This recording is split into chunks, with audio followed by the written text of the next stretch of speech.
Gold trusted gold buyers తాకట్టులో ఉన్న బంగారాన్ని విడిపించి ఈ రోజు ఉన్న మార్కెట్ ధరకే కొనబడును. మరిన్ని వివరాలకు సంప్రదించండి 7771077720.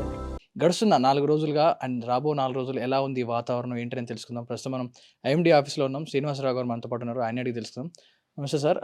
ఎలా ఉంది ఇప్పుడు 2 తెలుగు రాష్ట్రాల్లో క్లైమేట్ సిట్యుయేషన్ ఏందంటారు? సడెన్‌గా వర్షం పడుతుంది. సడెన్‌గా ఎండలు కరుస్తా ఉన్నాయి. సో, ఎలా ఉండబోతుంది క్లైమేట్ అంతా గూడా? మనకి ఋతుపవన కాలం 122 రోజులు అంటే జూన్ 1 నుంచి సెప్టెంబర్ 30 వరకు.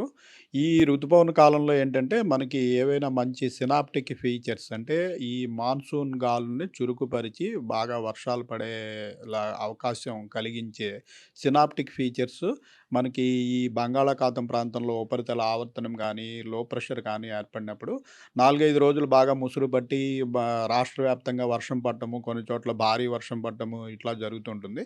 తర్వాత మళ్ళీ ఆ సినాప్టిక్ ఫీచర్ వీక్ అయినప్పుడు మళ్ళీ మనకి బ ప పొడి వాతావరణం వస్తుంది. అయితే ఇటీవల పరిణామాల్లో ఏమవుతుందంటే మనకి ఈ గ్లోబల్ వార్మింగ్ డిఫరెంట్ సిట్యుయేషన్స్ వల్ల ఇలా బ్రేక్ వచ్చినప్పుడు టెంపరేచర్‌లు బాగా పెరిగిపోవడము.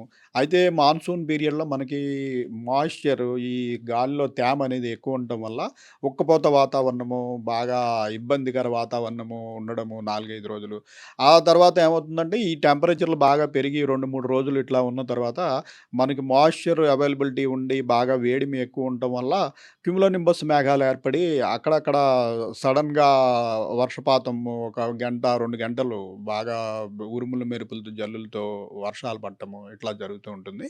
సో, అదే సిట్యుయేషన్ మనం గత 4, 5 రోజుల నుంచి మనకి ఈ కోస్తా ఆంధ్ర తీర ప్రాంతంలో ఒక ఉపరితల ఆవర్తనం ఉన్నప్పటికీ అది హైట్ గ్రాడ్యుయల్‌గా మనకి సముద్ర మట్టం నుంచి తగ్గిపోతున్నందువల్ల దానివల్ల పెద్దగా ప్రభావం లేనప్పటికీ కొద్దిగా మాయిశ్చర్ అవైలబిలిటీ ఉంది. కానీ మనకి క్లౌడీనెస్ తగ్గిపోయి బాగా ఎండలు పెరిగి 31-35 డిగ్రీల వరకు రాష్ట్రంలో వివిధ ప్రాంతాల్లో టెంపరేచర్‌లు పెరిగాయి. టెంపరేచర్‌లు పెరగడం వల్ల మనకి క్యుములోనింబస్ మేఘాల వల్ల మళ్ళీ రెయిన్స్ అనేవి సాయంత్రం, రాత్రి వేళల్లో వస్తూ జరుగుతోందండి. ఇదైతే ఉత్తర భారతదేశంలో క్లౌడ్ బస్ట్ అవుతా ఉంది. సో, దీనికి గల కారణాలేంటంటారు? సడెన్‌గా ఇన్ని రోజులు పొడి వాతావరణం చూస్తాను. సడెన్‌గా ఏకంగా క్లౌడ్ బస్టే అవుతా ఉంది అక్కడ. అక్కడ ఎలా ఉంది సిట్యుయేషన్ అంటారు? క్లౌడ్ బర్స్ట్ అనేది డిఫరెంట్ అండి. అయితే ఉత్తర భారతదేశంలో మనకి బాగా మాన్సూన్ యాక్టివిటీ అన్నది ఎక్కువుంది. మనకి ఒక వారం క్రితం మనకి ఇటు పశ్చిమ మా మా బంగాళాఖాతంలో ఏర్పడినట్టు అల్పపీడనం మనకి ఇటు బంగాళాఖాతం నుంచి తూర్పు దిశ నుంచి భారతదేశం మొత్తం దాటుకుంటూ పశ్చిమ దిక్కుకెళ్ళిపోయి మనకి గుజరాత్, రాజస్థాన్ ప్రాంతంలో అది వాయుగుండంగా కూడా బలపడింది. వాయుగుండంగా, తీవ్ర వాయుగుండంగా బలపడటంతోటి మనకి ఉత్తర భారతదేశంలో బాగా విస్తృతంగా వర్షాలు పడినాయి. అయితే క్లౌడ్ బర్స్ట్ డిఫరెంట్, భారీగా రెయిన్స్ పడటం డిఫరెంట్. క్లౌడ్ బర్స్ట్ అనేది ముఖ్యంగా మనకి హిల్లీ ఏరియాస్ అంటే మనకి ఉత్తరాఖండ్, హిమాచల్ ప్రదేశ్ ఇటువంటి ప్రాంతాల్లో కొద్దిగా వేడిమి, తేమ ఎక్కువ ఉన్నప్పుడు ఈ కొండ వాలుగుండా సడెన్‌గా ఒక పెద్ద క్యుములోనింబస్ మేఘం ఏర్పడటము. ఈ వేడిమి ఎక్కువ ఉండటం వల్ల ఆ మేఘం విపరీతంగా పెరిగి సడెన్‌గా కుమ్మరించినట్టుగా మొత్తం వర్షపాతం అంతా ఒక కొండ మీద పడిపోవడం. ఆ కొండ మీద పడటం వల్ల చాలా వేగంగా ఆ నీరంతా కూడా కిందకొచ్చేసి పెద్ద ల్యాండ్ స్లైడ్ లాగా అవ్వడము. ఇటువంటి ఫినామినా మనకి కొండ ప్రాంతాల్లో అవుతుంది. అయితే మనకి ఈ వాయుగుండాలు, అల్పపీడనాలు ఏర్పడినప్పుడు భారీ వర్షాలు సంభవిస్తాయి. ఇది ప్రతి భారీ వర్షం కూడా మనం క్లౌడ్ బర్స్ట్ కింద బ వర్గీకరించలేమనమాట. సో, ప్రస్తుతం మన 2 తెలుగు రాష్ట్రాల్లో రానున్న 4 రోజులకి వాతావరణం ఎలా ఉండబోతుందంటారు?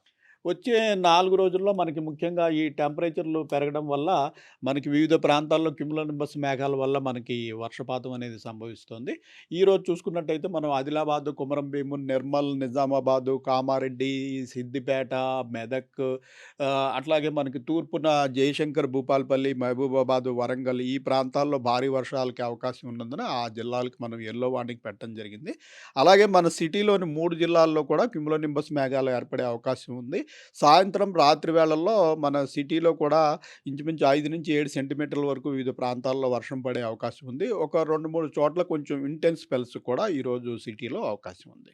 మన హైదరాబాద్‌లో డిఫరెంట్ క్లైమేట్స్ చూస్తా ఉన్నాం ప్రెజెంట్ అయితే. ఒక ఏరియాలో వర్షం పడుతుంది. ఇంకో ఏరియాలో చాలా ఎండలు కాస్తా ఉన్నాయి. దీనికి గల సిట్యుయేషన్ ఏందంటారు? ఎందుకు ఇలాంటి సిట్యుయేషన్ వస్తుంది? మనకి ఈ జనరల్‌గా మాన్సూన్ పీరియడ్‌లో మనకి ఏదైనా సినాప్టిక్ ఫీచర్ అంటే అల్పపీడనం కానీ ఇటువంటిది ఉన్నప్పుడు ఏమవుతుందంటే, సిటీలో ఒక చోట పడి ఇంకో చోట పడకుండా అట్లా ఉండదు. మొత్తం అంతా రాష్ట్ర వ్యాప్తంగా మొత్తం మేఘావృతమై ఉండి లైట్ రెయిను, డ్రిజిలు కాసేపు మళ్ళీ తెరిపియడం, మళ్ళీ భారీ వర్షం పడటం అట్లా ఉంటుంది. అయితే గట్టిగా మనకి బలమైన సినాప్టిక్ ఫీచర్ లేనప్పుడు ఏమవుతుందంటే, ఇట్లాగా మనకి తేమ అవైలబిలిటీ ఎక్కడ ఎక్కువుండి, అలాగే వేడిమి ఎక్కడుంటే అక్కడికక్కడ ఒక చిన్న క్యుములోనింబస్ మేఘం ఏర్పడి, ఒక 5, 6 స్క్వేర్ కిలోమీటర్స్ ఏరియాలో వర్షం పడటము, మళ్ళీ అది దాటి వెళ్ళిపోతే మంచి పొడి వాతావరణం, ఎండ కాయడం కూడా చూస్తుంటాము. ఇవేంటంటే మనకి స్ట్రాంగ్ సినాప్టిక్ ఫీచర్స్ లేనప్పటికీ లోకల్‌గా ఉన్నటువంటి హీటు, మాయిశ్చర్ అవైలబిలిటీ వల్ల చిన్న చిన్న క్యుములోనింబస్ మేఘాలు ఏర్పడి, అవి ఆ విధంగా వర్షపాతం వా కలగడం జరుగుతుంది. అయితే ఒక్కొక్కప్పుడు ఏమవుతుందంటే ఇలా సిటీ 4 పక్కల 4, 5 క్యుములోనింబస్ మేఘాలు ఏర్పడి, కొంతసేపటికి అవన్నీ కలిసిపోయి ఒక పెద్ద ఇది కింద తయారయ్యి సిటీ మొత్తం కూడా అప్పుడప్పుడు మనం ఒక 2, 3 గంటల పాటు వర్షం పడటం చూస్తాం. అయితే ఈ క్యుములోనింబస్ మేఘాల వల్ల మనం వర్షం పడినప్పుడు ఏంటంటే, ఆ 2, 3 గంటలు అయిపోయిన తర్వాత మళ్ళీ ఆకాశం అంతా మళ్ళీ ఏమీ జరగనట్టుగా చాలా ప్రశాంతంగా మామూలుగా అయిపోతుంది. క్లౌడ్‌లెస్‌గా కూడా అయిపోతుంది. మొన్నాడు మామూలుగా ఎండ కాస్తుంది. అదే మనకి ఏదైనా సినాప్టిక్ ఫీచర్ ఉన్నట్టయితే ఈ క్లౌడీనెస్ అనేది వెంటనే పోదు. ఇంకా అది 2, 3 రోజుల పాటు కంటిన్యూ అవుతూనే ఉంటుంది. ప్రస్తుతం మనకి సినాప్టిక్ ఫీచర్ స్ట్రాంగ్‌గా ఏమీ లేదు కాబట్టి, అది కూడా మళ్ళీ గత 4, 5 రోజుల నుంచి మనకి టెంపరేచర్‌లు ఎక్కువ పెరుగుతున్నందున ఇటువంటి సిట్యుయేషన్ చూస్తున్నాము. మనం సిటీలో కూడా చూస్తున్నట్టయితే ప్రస్తుతము మనం వివిధ ప్రాంతాల్లో ఇప్పుడు శంషాబాద్ ప్రాంతంలో ఇంచుమించుగా మోడరేట్ టు హెవీ రెయిన్ పడుతూనే ఉంది. ఒక అరగంట నుంచి ఇక్కడ పెద్ద క్యుములోనింబస్ మేఘం, దాని హైట్ కూడా చూసుకున్నట్టయితే సుమారు 10 కిలోమీటర్ల హైట్ వరకు కూడా ఉంది. సో, ఈ ప్రాంతంలో వర్షం పడుతున్నప్పటికీ మనం ఇప్పుడు సికింద్రాబాద్ ప్రాంతంలో ఏమీ లేదు. సో, ఇటువంటి సిట్యుయేషన్ అనేది మనకి స్ట్రాంగ్ ఫీచర్స్ లేకుండా ఉన్నప్పుడు, వేడిమి ఎక్కువగా ఉండి అవైలబుల్ మాయిశ్చర్ ఉన్నప్పుడు అక్కడికక్కడ ఒకటి ఏర్పడటము, కాసేపు ఆ ప్రాంతంలో వర్షం పడటము, మరి కాసేపు అయిన తర్వాత మరో చోట పడటము, ఇటువంటి సిట్యుయేషన్ జరుగుతూ ఉంటుందన్నమాట. రానున్న రోజుల్లో మన తెలంగాణలో గాని, హైదరాబాద్‌లో గాని భారీ వర్షాలు పడే అవకాశం ఏమైనా ఉందంటారా? మనకి ఇప్పుడు ప్రస్తుతం కోస్తా తీర ప్రాంతంలో ఉన్నటువంటి ఉపరితల ఆవర్తనము గత వచ్చే 2, 3 రోజుల్లో కొంచెం ఇంటీరియర్‌గా మనకు దగ్గరగా మూవ్ అయ్యే అవకాశం ఉంది. దీనివల్ల ఏంటంటే ఈ నెల 12, 13, 14 తారీఖుల్లో ముఖ్యంగా మన central Telangana and south Telangana అంటే ఉమ్మడి మహబూబ్‌నగర్ జిల్లా, అలాగే సిటీలోని 3 జిల్లాల ప్రాంతంలో కొంచెం వర్షాలు పెరిగే సూచన ఉంది. మన సిటీలో కూడా భారీ వర్షానికి వచ్చే 2 రోజుల తర్వాత మళ్ళీ మనం భారీ వర్ష సూచన కూడా చేయడం జరుగుతుంది. ఈ నెల మనం చూసుకున్నట్టయితే 12వ తారీఖు, 13వ తారీఖు మన సిటీ ప్రాంతంలో యెల్లో వార్నింగ్ పెట్టడం జరిగింది. రైట్. ఇది ఇప్పటివరకు ఉన్న వెదర్ అప్డేట్స్. రానున్న 2, 3 రోజుల్లో మన హైదరాబాద్‌లో అండ్ తెలంగాణలో కొన్ని జిల్లాలకు కూడా వర్ష సూచన ఉన్నట్టుగా తెలుస్తా ఉంది. ఇది ఇప్పటివరకు ఉన్న అప్డేట్స్. కెమెరామన్ జ్ఞానేశ్వర్‌తో పవన్ వాయిద్య వాటీవీ హైదరాబాద్ ఐఎండీ. తెలుగులో న్యూస్ కి ఫాస్టెస్ట్ యాప్ ఇప్పుడు టోటలీ న్యూ అవతార్లో జస్ట్ 5 సెకండ్స్ లో కంప్లీట్ న్యూస్. సోషల్ మీడియాలో ట్రెండ్స్ కి one stop solution. Live TV app voice search option తో ఇప్పుడే డౌన్లోడ్ చేయండి లేదా అప్డేట్ అయిపోండి. యాప్ లింక్ డిస్క్రిప్షన్ లో ఉంది.